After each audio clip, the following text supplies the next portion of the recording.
ಭಗವತೆ ವಾಸುದೇವಾಯ. ನಮಸ್ಕಾರ ಎಲ್ಲರಿಗೂ. ಹರೇ ಕೃಷ್ಣ.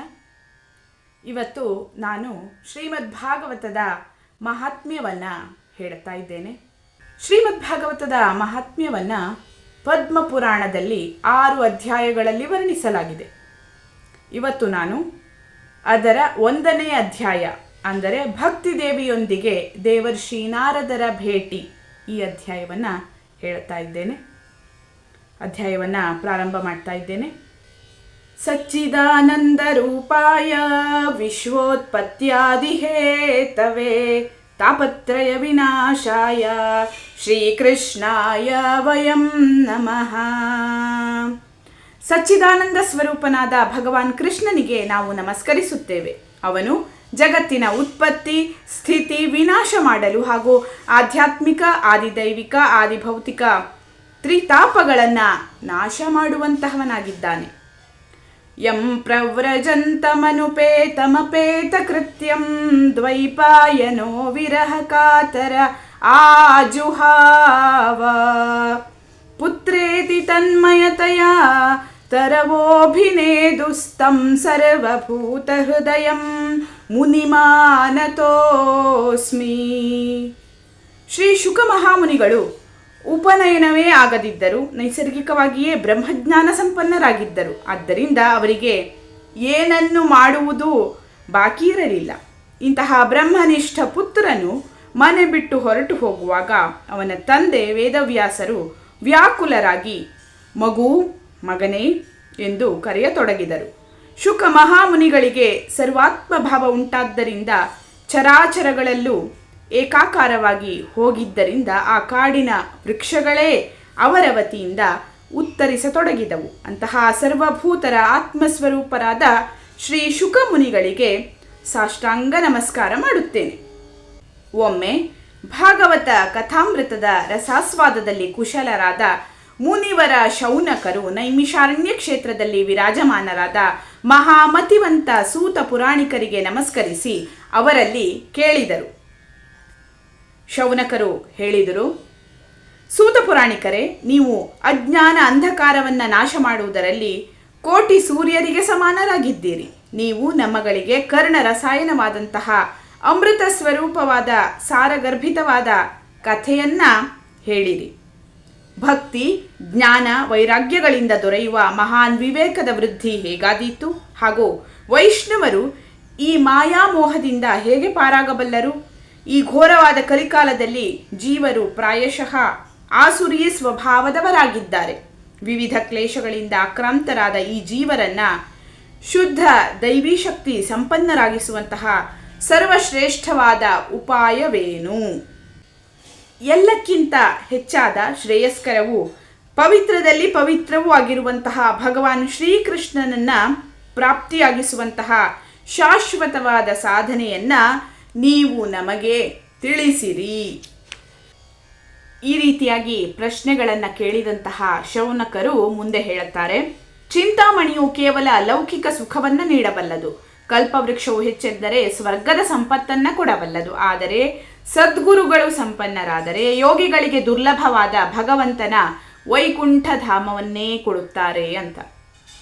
ಮುಂದೆ ಸೂತ ಪುರಾಣಿಕರು ಅದಕ್ಕೆ ಉತ್ತರವನ್ನು ಕೊಡ್ತಾ ಹೋಗ್ತಾರೆ. ಶೌನಕರ ಪ್ರಶ್ನೆಗೆ ಸೂತ ಪುರಾಣಿಕರ ಉತ್ತರ. ಸೂತ ಪುರಾಣಿಕರು ಹೇಳಿದರು, ಶೌನಕರೇ, ನಿಮ್ಮ ಹೃದಯದಲ್ಲಿ ಭಗವಂತನ ಪ್ರೇಮ ತುಂಬಿದೆ. ಅದಕ್ಕಾಗಿ ನಾನು ವಿಚಾರಗೈದು ಜನ್ಮ ಮೃತ್ಯುವಿನ ಭಯವನ್ನು ನಾಶ ಮಾಡುವಂತಹ ಸಮಸ್ತ ಸಿದ್ಧಾಂತಗಳ ನಿಷ್ಕರ್ಷವನ್ನು ನಿಮಗೆ ಹೇಳುತ್ತೇನೆ. ಭಕ್ತಿಯ ಪ್ರವಾಹವನ್ನು ಹೆಚ್ಚಿಸುವ ಭಗವಾನ್ ಕೃಷ್ಣನ ಪ್ರಸನ್ನತೆಯ ಪ್ರಧಾನ ಕಾರಣವಾದ ಸಾಧನೆಯನ್ನು ನಾನು ನಿಮಗೆ ಹೇಳುವೆನು. ಅದನ್ನು ದತ್ತಚಿತ್ತರಾಗಿ ಕೇಳಿರಿ.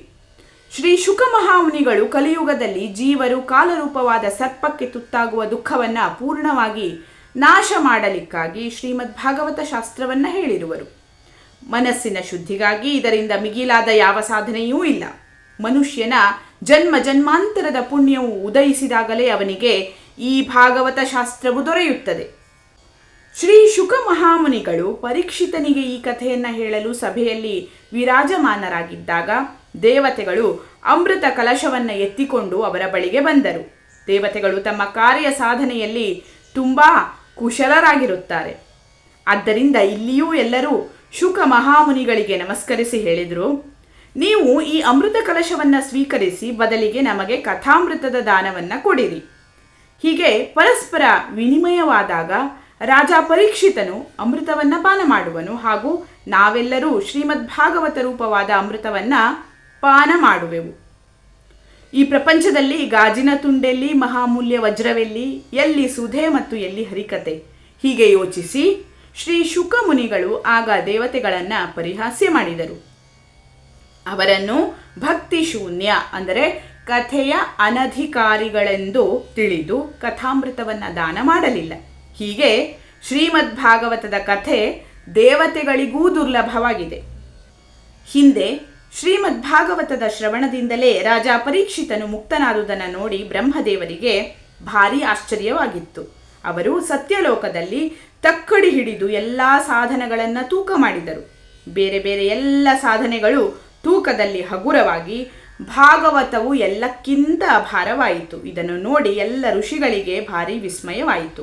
ಅವರೆಲ್ಲರೂ ಕಲಿಯುಗದಲ್ಲಿ ಈ ಭಗವದ್ರೂಪವಾದ ಭಾಗವತ ಶಾಸ್ತ್ರದ ಶ್ರವಣ ಪಾರಾಯಣವು ಕೂಡಲೇ ಮೋಕ್ಷದಾಯಕವೆಂದು ನಿಶ್ಚಯಿಸಿದರು.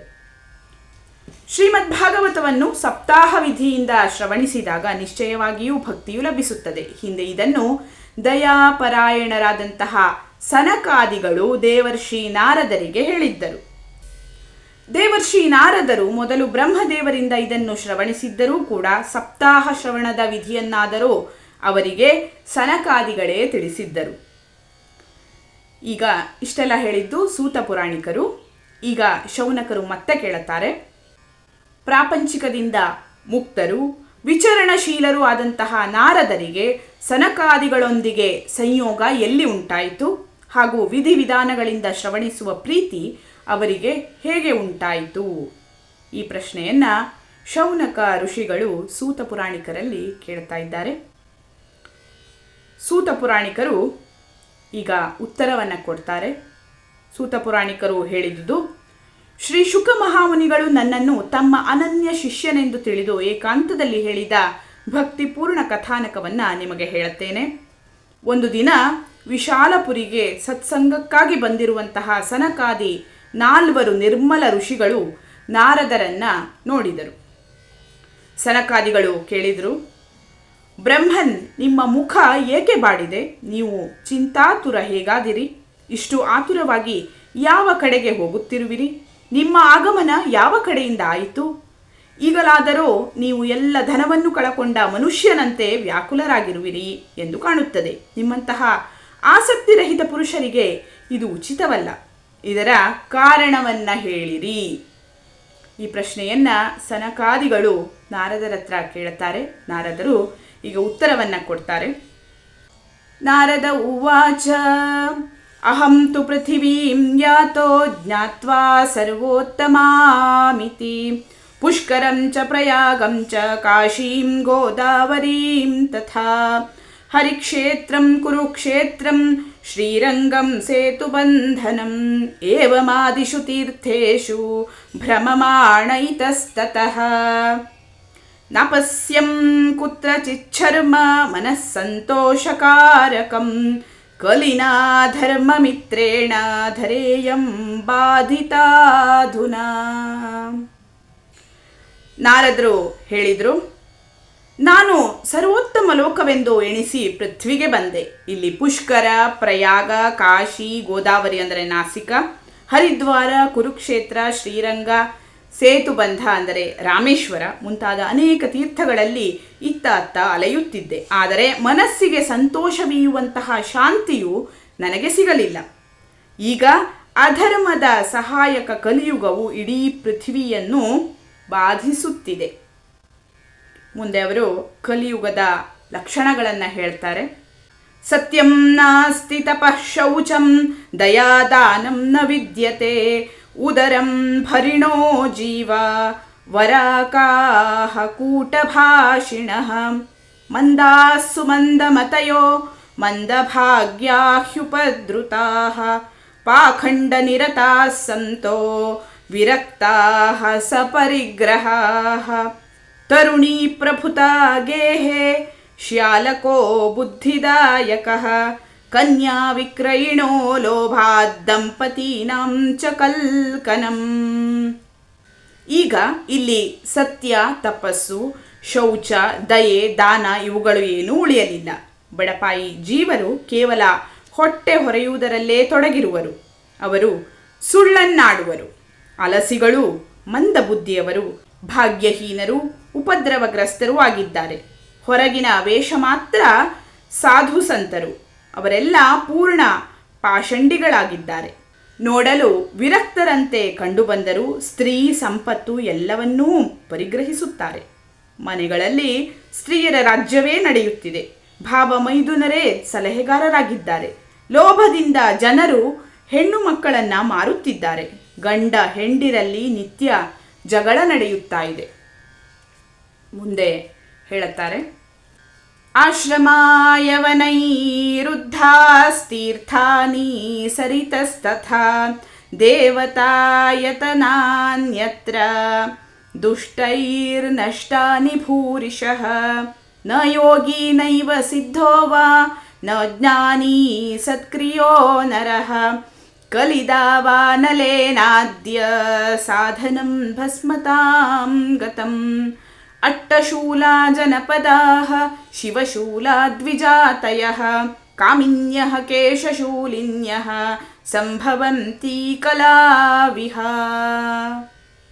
ಮಹಾತ್ಮರ ಆಶ್ರಮ, ತೀರ್ಥಗಳು, ನದಿಗಳು ಇವುಗಳ ಮೇಲೆ ಯವನರು ಅಧಿಕಾರ ನಡೆಸುತ್ತಿದ್ದಾರೆ.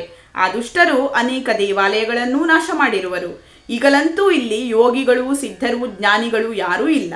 ಸತ್ಕರ್ಮ ಮಾಡುವವರು ಯಾರೂ ಇಲ್ಲ. ಎಲ್ಲ ಸಾಧನೆಗಳು ಈಗ ಕಲಿಯುಗರೂಪಿ ದಾವಾನಲದಿಂದ ಸುಟ್ಟು ಭಸ್ಮವಾಗಿ ಹೋಗಿವೆ. ಈ ಕಲಿಕಾಲದಲ್ಲಿ ಎಲ್ಲೆಡೆ ಪೇಟೆಯಲ್ಲಿ ಅನ್ನವನ್ನ ಮಾರುತ್ತಿದ್ದಾರೆ. ಬ್ರಾಹ್ಮಣರು ಹಣ ಪಡೆದು ವೇದವನ್ನ ಕಲಿಸುತ್ತಿದ್ದಾರೆ. ಸ್ತ್ರೀಯರು ಸದಾಚಾರಹೀನರಾಗಿದ್ದಾರೆ. ಈ ವಿಧವಾಗಿ ಕಲಿಯುಗದ ದೋಷಗಳನ್ನು ನೋಡುತ್ತಾ ಪೃಥ್ವಿಯಲ್ಲಿ ಸಂಚರಿಸುತ್ತಾ ನಾನು ಯಮುನಾ ತೀರಕ್ಕೆ ಬಂದೆ. ಅಲ್ಲಿ ಭಗವಾನ್ ಶ್ರೀಕೃಷ್ಣನ ಅನೇಕ ಲೀಲೆಗಳು ನಡೆದಿದ್ದವು. ಮುನಿವರಿಯರೇ ಕೇಳಿರಿ. ಅಲ್ಲಿ ನಾನು ಬಹುದೊಡ್ಡ ಆಶ್ಚರ್ಯವನ್ನ ನೋಡಿದೆ. ಅಲ್ಲಿ ಓರ್ವ ಯುವತಿ ಸ್ತ್ರೀಯು ಖಿನ್ನ ಮನಸ್ಕಳಾಗಿ ಕುಳಿತಿದ್ದಳು. ಅವಳ ಬಳಿಯಲ್ಲಿ ಇಬ್ಬರು ವೃದ್ಧ ಪುರುಷರು ಅಚೇತನರಾಗಿ ಬಿದ್ದು ಜೋರಾಗಿ ಉಸಿರಾಡುತ್ತಿದ್ದರು. ಆ ತರುಣಿಯು ಅವರ ಸೇವೆಯನ್ನ ಮಾಡುತ್ತಾ ಕೆಲವೊಮ್ಮೆ ಅವರನ್ನ ಎಚ್ಚರಿಸಲು ಪ್ರಯತ್ನಿಸಿದರೆ ಕೆಲವೊಮ್ಮೆ ಅವರ ಮುಂದೆ ಅಳುತ್ತಿದ್ದಳು. ಅವಳು ತನ್ನ ಶರೀರದ ರಕ್ಷಕನಾದಂತಹ ಪರಮಾತ್ಮನನ್ನು 10 ದಿಕ್ಕುಗಳಲ್ಲಿಯೂ ನೋಡುತ್ತಿದ್ದಳು. ಅವಳ ಸುತ್ತಲೂ 100 ಸ್ತ್ರೀಯರು ಅವಳಿಗೆ ಗಾಳಿ ಬೀಸುತ್ತಾ ಪದೇ ಪದೇ ಸಮಾಧಾನ ಪಡಿಸುತ್ತಿದ್ದರು. ದೂರದಿಂದಲೇ ಇವೆಲ್ಲವನ್ನೂ ನೋಡಿ ನಾನು ಕುತೂಹಲದಿಂದ ಅವಳ ಬಳಿಗೆ ಹೋದೆ. ನನ್ನನ್ನು ನೋಡುತ್ತಲೇ ಆ ಯುವತಿಯು ಎದ್ದು ನಿಂತು ಬಹಳ ವ್ಯಾಕುಲತೆಯಿಂದ ಹೇಳತೊಡಗಿದಳು.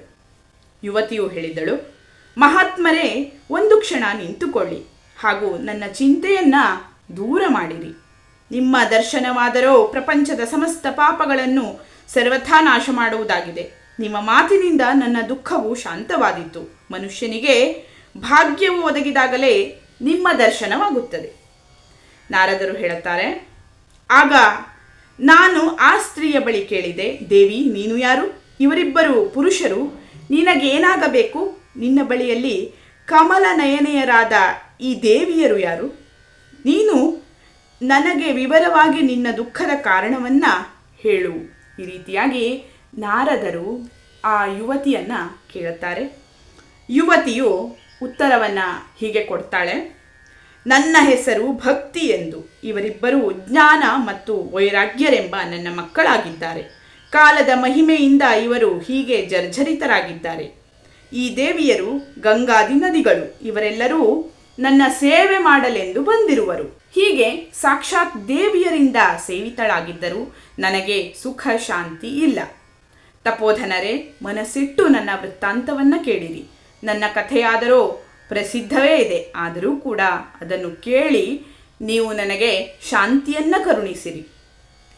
ನಾನು ದ್ರವಿಡ ದೇಶದಲ್ಲಿ ಹುಟ್ಟಿದೆ. ಕರ್ನಾಟಕದಲ್ಲಿ ಬೆಳೆದೆ. ಮಹಾರಾಷ್ಟ್ರದ ಕೆಲವೆಡೆ ಸಮ್ಮಾನಿತಳಾದೆ. ಆದರೆ ಗುಜರಾತ್ದಲ್ಲಿ ನನಗೆ ವೃದ್ಧಾಪ್ಯವು ಆವರಿಸಿತು. ಅಲ್ಲಿ ಘೋರ ಕಲಿಯುಗದ ಪ್ರಭಾವದಿಂದ ಪಾಷಂಡಿಗಳು ನನ್ನ ಅಂಗಭಂಗ ಮಾಡಿಬಿಟ್ಟರು. ಅನೇಕ ಕಾಲದವರೆಗೆ ಈ ಅವಸ್ಥೆಯಲ್ಲೇ ಇದ್ದ ಕಾರಣ ನಾನು ನನ್ನ ಪುತ್ರರೊಂದಿಗೆ ದುರ್ಬಲಳಾಗಿ ನಿಸ್ತೇಜಳಾಗಿ ಹೋದೆ. ನಾನು ವೃಂದಾವನಕ್ಕೆ ಬಂದಂದಿನದಿಂದ ಪುನಃ ಪರಮ ಸುಂದರ ರೂಪವತಿಯೂ ನವಯುವತಿಯೂ ಆದೆ. ಆದರೆ ಎದುರಿಗೆ ಬಿದ್ದಿರುವಂತಹ ಇವರಿಬ್ಬರೂ ನನ್ನ ಪುತ್ರರು ಬಳಲಿ ದುಃಖಿತರಾಗಿದ್ದಾರೆ. ಈಗ ನಾನು ಈ ಸ್ಥಾನವನ್ನು ಬಿಟ್ಟು ಬೇರೆಲ್ಲಾದರೂ ಹೋಗಲು ಬಯಸುತ್ತಿರುವೆನು. ಇವರಿಬ್ಬರೂ ಮುದುಕರಾಗಿದ್ದಾರೆ, ಇದರಿಂದಲೇ ನಾನು ದುಃಖಿತಳಾಗಿದ್ದೇನೆ. ನಾನು ತರುಣಿಯಾಗಿದ್ದು ಇವರಿಬ್ಬರು ಪುತ್ರರು ಮುದುಕರೇಕೆ? ನಾವು ಮೂವರು ಜೊತೆ ಜೊತೆಯಾಗಿ ಇರುವವರು, ಆದರೂ ಹೀಗೆ ವಿಪರೀತವೇಕೆ? ತಾಯಿ ವೃದ್ಧಳಾಗಿದ್ದು ಪುತ್ರರು ತರುಣರಾಗಬೇಕಾಗಿತ್ತು. ಇದರಿಂದ ನಾನು ಆಶ್ಚರ್ಯಚಕಿತಳಾಗಿ ನನ್ನ ಈ ಅವಸ್ಥೆಯ ಕುರಿತು ಶೋಕಿಸುತ್ತಿದ್ದೇನೆ. ನೀವು ಪರಮ ಬುದ್ಧಿಶಾಲಿಗಳು, ಯೋಗನಿಧಿಗಳೂ ಆಗಿರುವಿರಿ. ಅದಕ್ಕಾಗಿ ಇದರ ಕಾರಣವೇನಿರಬಹುದು ಎಂಬುದನ್ನು ಹೇಳಿರಿ. ಈ ರೀತಿಯಾಗಿ ಭಕ್ತಿದೇವಿ ನಾರದರನ್ನು ಕೇಳುತ್ತಾಳೆ. ನಾರದರು ಹೀಗೆ ಹೇಳುತ್ತಾರೆ: ಸಾಧ್ವಿ, ನಾನು ನನ್ನ ಹೃದಯದಲ್ಲಿ ಜ್ಞಾನ ದೃಷ್ಟಿಯಿಂದ ನಿನ್ನ ಎಲ್ಲ ದುಃಖದ ಕಾರಣವನ್ನು ನೋಡುತ್ತಿದ್ದೇನೆ. ನೀನು ವಿಷಾದಿಸಬಾರದು. ಶ್ರೀಹರಿಯು ನಿನ್ನ ಕಲ್ಯಾಣವನ್ನು ಮಾಡುವನು ಅಂತ ನಾರದರು ಹೇಳುತ್ತಾರೆ. ಈಗ ಸೂತ ಪುರಾಣಿಕರು ಮುಂದುವರಿಸ್ತಾ ಹೇಳುತ್ತಾರೆ: ಮುನಿವರಿಯರಾದ ನಾರದರು ಒಂದು ಕ್ಷಣದಲ್ಲೇ ಅವಳ ಕಾರಣವನ್ನು ತಿಳಿದುಕೊಂಡು ಹೇಳಿದರು. ನಾರದರು ಹೇಳುತ್ತಾರೆ: ದೇವಿ, ಎಚ್ಚರಿಕೆಯಿಂದ ಕೇಳು. ಇದು ದಾರುಣವಾದ ಕಲಿಯುಗವಾಗಿದೆ. ಅದರಿಂದಾಗಿ ಈಗ ಸದಾಚಾರ, ಯೋಗ ಮಾರ್ಗ, ತಪಸ್ಸು ಮೊದಲಾದವುಗಳೆಲ್ಲ ಲುಪ್ತವಾಗಿ ಹೋದವು. ಜನರು ಶಠರಾಗಿ ದುಷ್ಕರ್ಮದಲ್ಲಿ ತೊಡಗಿ ಅಘಾಸುರರಂತೆ ಆಗಿದ್ದಾರೆ. ಪ್ರಪಂಚದಲ್ಲಿ ಎಲ್ಲಿ ನೋಡಿದರಲ್ಲಿ ಸತ್ಪುರುಷರು ದುಃಖದಿಂದ ಮ್ಲಾನರಾಗಿದ್ದಾರೆ ಹಾಗೂ ದುಷ್ಟರು ಸುಖಿಗಳಾಗುತ್ತಿದ್ದಾರೆ. ಇಂತಹ ಕಾಲದಲ್ಲಿ ಬುದ್ಧಿವಂತರಾದ ಧೈರ್ಯವುಳ್ಳ ಪುರುಷರೇ ಜ್ಞಾನಿಗಳು ಅಥವಾ ಪಂಡಿತರಾಗಿದ್ದಾರೆ. ಭೂಮಿಯು ಕ್ರಮಶಃ ಪ್ರತಿ ವರ್ಷ ಶೇಷನಿಗೆ ಭಾರವಾಗತೊಡಗಿದೆ. ಈಗ ಇದನ್ನು ಮುಟ್ಟುವುದಿರಲಿ, ನೋಡಲು ಕೂಡ ಯೋಗ್ಯವಾಗಿ ಉಳಿದಿಲ್ಲ. ಇದರಲ್ಲಿ ಎಲ್ಲಿಯೂ ಮಂಗಳವು ಕಂಡುಬರುವುದೇ ಇಲ್ಲ. ಈಗ ಯಾರಿಗೂ ಪುತ್ರರೊಂದಿಗೆ ನಿನ್ನ ದರ್ಶನವೂ ಆಗುತ್ತಿಲ್ಲ. ವಿಷಯ ಅನುರಾಗದ ಕಾರಣ ಅಂಧರಾದ ಜೀವಿಗಳಿಂದ ಉಪೇಕ್ಷಿತಳಾಗಿ ನೀನು ಜರ್ಜರಿತಳಾಗಿ ಹೋಗಿರುವೆ. ವೃಂದಾವನದ ಸಂಯೋಗದಿಂದ ನೀನು ಮತ್ತೆ ನವತರುಣಿಯಾಗಿರುವೆ. ಈ ವೃಂದಾವನ ಧಾಮವು ಧನ್ಯವಾಗಿದೆ, ಏಕೆಂದರೆ ಇಲ್ಲಿ ಸರ್ವತ್ರ ಭಕ್ತಿಯು ನೃತ್ಯ ಮಾಡುತ್ತಿದೆ. ಆದರೆ ನಿನ್ನ ಈ ಇಬ್ಬರು ಪುತ್ರರನ್ನು ಇಲ್ಲಿ ಬಯಸುವವರೇ ಇಲ್ಲ. ಅದಕ್ಕಾಗಿ ಇವರ ಮುದಿತನವು ಕಳೆದು ಹೋಗಿಲ್ಲ.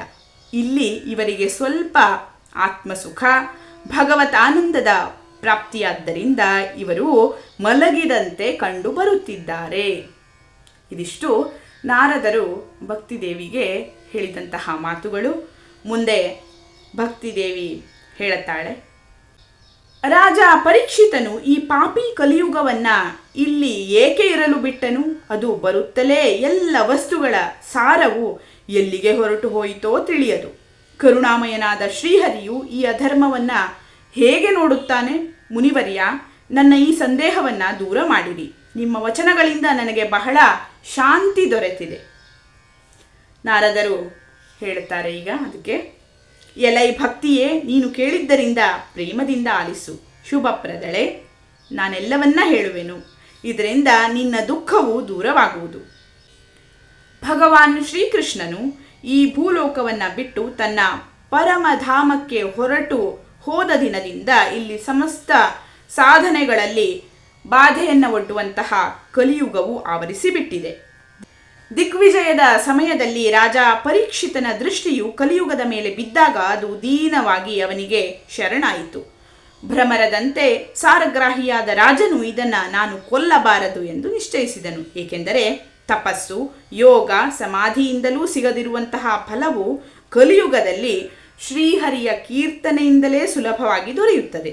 ಈ ಪ್ರಕಾರ ಸಾರಹೀನವಾದರೂ ಅದನ್ನು ಇದೊಂದೇ ದೃಷ್ಟಿಯಿಂದ ಸಾರಯುಕ್ತವೆಂದು ಅರಿತು ಅವನು ಕಲಿಯುಗದಲ್ಲಿ ಹುಟ್ಟುವ ಜೀವಿಗಳ ಸುಖಕ್ಕಾಗಿಯೇ ಇದನ್ನು ಇರಲು ಬಿಟ್ಟನು. ಈಗ ಜನರಲ್ಲಿ ಕುಕರ್ಮದಲ್ಲಿ ಪ್ರವೃತ್ತಿ ಇರುವ ಕಾರಣ ಎಲ್ಲ ವಸ್ತುಗಳ ಸಾರವು ಹೊರಟು ಹೋಗಿದೆ.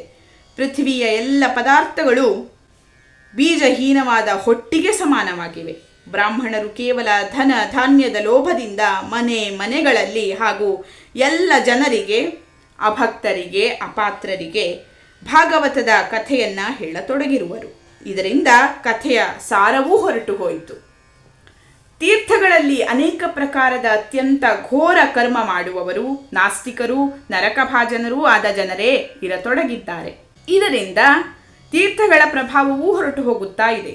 ಕಾಮ, ಕ್ರೋಧ, ಮಹಾನ್ ಲೋಭ, ತೃಷ್ಣೆ ಇವುಗಳಿಂದ ನಿರಂತರ ಚಿತ್ತವು ತಳಮಳಿಸುವವರೂ ಕೂಡ ತಪಸ್ಸಿನ ಅಣಕ ಮಾಡತೊಡಗಿದರು. ಇದರಿಂದ ತಪಸ್ಸಿನ ಸಾರವೂ ಹೊರಟು ಹೋಯಿತು.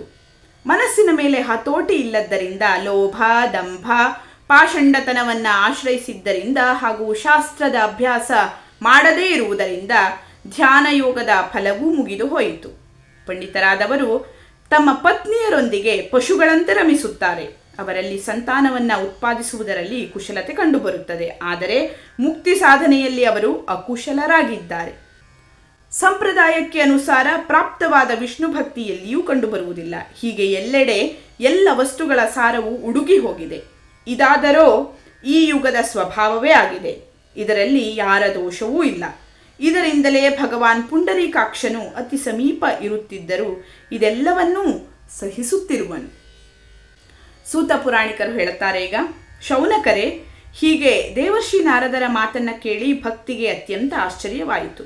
ಮತ್ತೆ ಅವಳು ಹೇಳಿದುದನ್ನು ಮುಂದೆ ಕೇಳಿರಿ. ಭಕ್ತಿದೇವಿ ಮುಂದೆ ಹೇಳ್ತಾಳೆ, ಭಕ್ತಿರುವಾಚ ಸುರರ್ಷೇ ತ್ವಂ ಹಿ ಧನ್ಯೋಸಿ ಮದ್ಭಾಗ್ಯೇನ ಸಮಾಗತಃ ಸಾಧೂನಾಂ ದರ್ಶನಂ ಲೋಕೆ ಸರ್ವಸಿದ್ಧಿಕರಂ ಪರಂ ಜಯತಿ ಜಗತಿ ಮಾಯಾಂ ಯಸ್ಯ ಕಾಯಾಧವಸ್ತೆ ವಚನ ರಚನಮೇಕಂ ಕೇವಲಂ ಚಾಕಲಯ್ಯ ಧ್ರುವಪದಮಪಿ ಯಾತೋ ಯತ್ಕೃಪಾತೋ ಧ್ರುವೋಯಂ ಸಕಲ ಕುಶಲ ಪಾತ್ರಂ ಬ್ರಹ್ಮಪುತ್ರಂ ನತಾಸ್ಮಿ. ಭಕ್ತಿದೇವಿಯು ಹೇಳಿದ್ಲು, ದೇವರ್ಷಿಗಳೇ, ನೀವು ಧನ್ಯರಾಗಿದ್ದೀರಿ. ನಿಮ್ಮ ಸಮಾಗಮವಾದುದು ನನ್ನ ದೊಡ್ಡ ಸೌಭಾಗ್ಯವೇ ಸರಿ. ಜಗತ್ತಿನಲ್ಲಿ ಸಾಧುಗಳ ದರ್ಶನವೇ ಸಮಸ್ತ ಸಿದ್ಧಿಗಳ ಪರಮ ಕಾರಣವಾಗಿದೆ. ಕೇವಲ ಒಮ್ಮೆಯೇ ನಿಮ್ಮ ಉಪದೇಶವನ್ನು ಕೇಳಿದಂತಹ ಪ್ರಹ್ಲಾದನು ಮಾಯೆಯನ್ನ ಗೆದ್ದಿರುವನು. ಧ್ರುವನೂ ಕೂಡ ನಿಮ್ಮ ಕೃಪೆಯಿಂದಲೇ ಧ್ರುವ ಪದವನ್ನು ಪಡೆದುಕೊಂಡಿದ್ದನು. ನೀವು ಸರ್ವ ಮಂಗಲಮಯರೂ ಬ್ರಹ್ಮದೇವರ ಪುತ್ರರೂ ಆಗಿರುವಿರಿ. ನಿಮಗೆ ನಾನು ನಮಸ್ಕರಿಸುತ್ತೇನೆ. ಇಲ್ಲಿಗೆ ಪದ್ಮಪುರಾಣದ ಉತ್ತರಖಂಡದ ಶ್ರೀಮದ್ ಭಾಗವತದ ಮಹಾತ್ಮೆಯಲ್ಲಿ ಭಕ್ತಿ ನಾರದ ಸಮಾಗಮ ಅನ್ನುವಂತಹ ಮೊದಲ ಅಧ್ಯಾಯ ಮುಗಿತಾ ಇದೆ. ಧನ್ಯವಾದಗಳು. ಲೋಕಾಹ ಸಮಸ್ತಾಹ ಸುಖಿನೋ ಭವಂತು.